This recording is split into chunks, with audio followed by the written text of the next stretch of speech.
और देखिए हमारे दो सहयोगी हमारे साथ लगातार जुड़े हुए हैं। मनीष भी हमारे साथ है, जितेंद्र भी। जितेंद्र का भी रुख कर लेते हैं। जितेंद्र, देखिए दो लोगों के बारे में तो हमें जानकारी मिल गई कि ये दो शख्स है, लेकिन क्या कुछ और गिरफ्तारियां हुई? और खास बात ये दोनों की जो एज है वो एज डिफरेंस बहुत ज्यादा है। स्टूडेंट कहीं से भी जानकारी नहीं मिल पा रही। और दूसरा, अलग अलग इलाकों से आए हैं। क्या इन दोनों ने एक ही शख्स से, एक ही एमपी से पासेस बनवाए हैं या अलग अलग एंट्री कर सुनियोजित तरीके से, प्री प्लान तरीके से पूरी घटना को अंजाम दिया?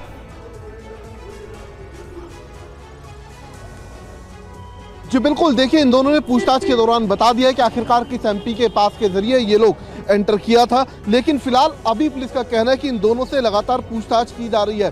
साथ ही जिस एमपी के नाम से पासेस बने थे उस एमपी से भी पूछताछ की जाएगी कि आखिरकार वो इन दोनों को जानते कैसे हैं, क्या इनका जो मकसद था वो उनको भी पहले से पता था। तो ये वो तमाम सवाल हैं जिनके बारे में इन दोनों से फिलहाल पूछताछ की जा रही है। और इसके अलावा जो जांच का दायरा वो धीरे धीरे बढ़ाया जा रहा है। इसके अलावा आईबी की टीम भी इस वक्त अंदर मौजूद है, वो भी जानने की कोशिश कर रही है कि आखिरकार ये जो कुछ आज संसद के अंदर हुआ, क्या वो पूरा घटनाक्रम पहले से सुनियोजित था, क्या इन दोनों को किसी शख्स ने भेजा था, यानी कि पहले से पूरी प्लानिंग थी। और इस प्लानिंग के अंदर और कौन कौन लोग शामिल थे, क्योंकि इनमें से एक झज्जर का रहने वाला है जो कि महिला है नीलम, और जो आरोपी लड़का है जिसका नाम अनमोल शिंदे बताया जा रहा है वो दरअसल लातूर महाराष्ट्र का रहने वाला है। तो आखिरकार ये दोनों एक दूसरे के संपर्क में कैसे आए, कैसे कब से एक दूसरे को दोनों जानते हैं, तो ये वो तमाम सवाल हैं जिनका विस्तृत रूप से इन दोनों से पूछताछ की जा रही है, जवाब लिया जा रहा है। जी मनीष का भी रुख कर लेते हैं। मनीष हमारे साथ जुड़ गए। मनीष, देखिए खास बात यह है कि जब आप ऐसे पासेस को आप देते हैं, खासतौर पे जब आप ऐसे पासेस की डिमांड करते हैं